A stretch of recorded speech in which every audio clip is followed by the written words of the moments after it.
প্ৰিয় দৰ্শক, এই ভিডিঅ'টিত মই আপোনালোকলৈ লৈ আনিছোঁ এটি নিয়োগৰ বতৰা। এই নিয়োগৰ বতৰাটি জড়িত হয় ৰঙিয়া টিচাৰ ট্ৰেইনিং কলেজ আৰু ৰঙিয়া ডিষ্ট্ৰিক্ট কামৰূপত আছে।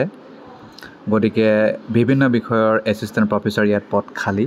কি শিক্ষাগত অৰ্হতা লাগিব, কেনেকৈ এপ্লাই কৰিব, কেতিয়া লাষ্ট ডেট, এই সকলোখিনি তথ্য আপোনালোকক এই ভিডিঅ'টিৰ মাধ্যমেৰে জনাবলৈ চেষ্টা কৰিম। অফলাইন নহ'লে অনলাইন মাধ্যমেৰে আপোনালোকে এপ্লাই কৰিব পাৰিব। ডাইৰেক্ট ছফ্ট কপিৰেও দিব পাৰিব। যদি ছফ্ট কপি দিয়ে তেতিয়া অনলাইন মোডত হ'ব আৰু rangiatcollege@gmail.com আপোনাৰ সকলো তথ্যসমূহ পঠাব লাগিব। এপ্লিকেশ্যন ফৰ্মেটটো স্কেন কৰি লগত যিমান যি ডকুমেণ্ট লাগে সকলো তথ্য দি আপোনালোকে PDF ৰূপে এটা PDF কৰি পঠাই দিব পাৰিব। আৰু সকলো কথা কিন্তু NCTE তাৰ নৰ্মছৰ মতে হ'ব।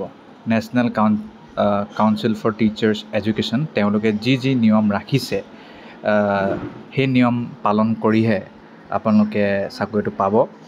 NCTE qualified candidates for the post of assistant professors in এডুকেশ্যনত পদ খালী। পাৰ্সপেক্টিভ ইন এডুকেশ্যন নহ'লে পাৰ্সপেক্টিভ ইন এডুকেশ্যন ইয়াত এটা পদ খালী। তাৰপিছত ছেকেণ্ড হৈছে মেথমেটিক্সৰ এছিষ্টেণ্ট প্ৰফেচৰ পদ খালী। 3 নম্বৰ হৈছে ফিজিকেল ছায়েন্সৰো এটা পদ খালী। 4 নম্বৰটো হৈছে ছ'চিয়েল ছায়েন্স বুলি ক'লে সাধাৰণতে হিষ্ট্ৰী, পলিটিকেল ছায়েন্স ইত্যাদি সোমাই যায় আৰু যিমান য'ত ছ'চিয়েল ছায়েন্সৰ কথা থাকে।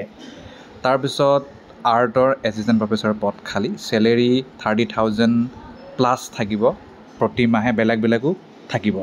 30,000টো চাগে বেছিক, ইয়াৰ বাহিৰে বেলেগ কিবাকিবি এলাৱেঞ্চ থাকিব। প্লাছ বুলি ইয়াত কৈছে প্ৰতি মাহে।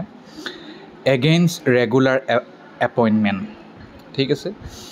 The resumes must reach the undersigned on or before 24 October. গতিকে আপোনাৰ যি বায়'ডেটা বা ৰেজুমে বা এপ্লিকেশ্যন সেইটো আপোনালোকে পঠাব লাগিব তেওঁলোকৰ এড্ৰেছত 24 অক্টোবৰৰ আগে নহ'লে 24 অক্টোবৰত পোৱাকৈ। আণ্ডাৰচাইন মানে তেওঁলোকৰ জেগাত আৰু হেডকোৱাৰ্টাৰ। আৰু কেনেকৈ পঠাব, যদি অফলাইন পঠায় doctor PP Mahanta, principal, Rangia teachers training college, PO Rangia district Kamrup, Assam, pin 781354 বুলি পঠাব।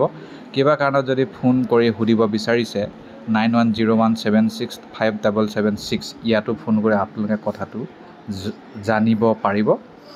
আৰু ইয়াতে ভিডিঅ'টি শেষ হৈছে। ধন্যবাদ।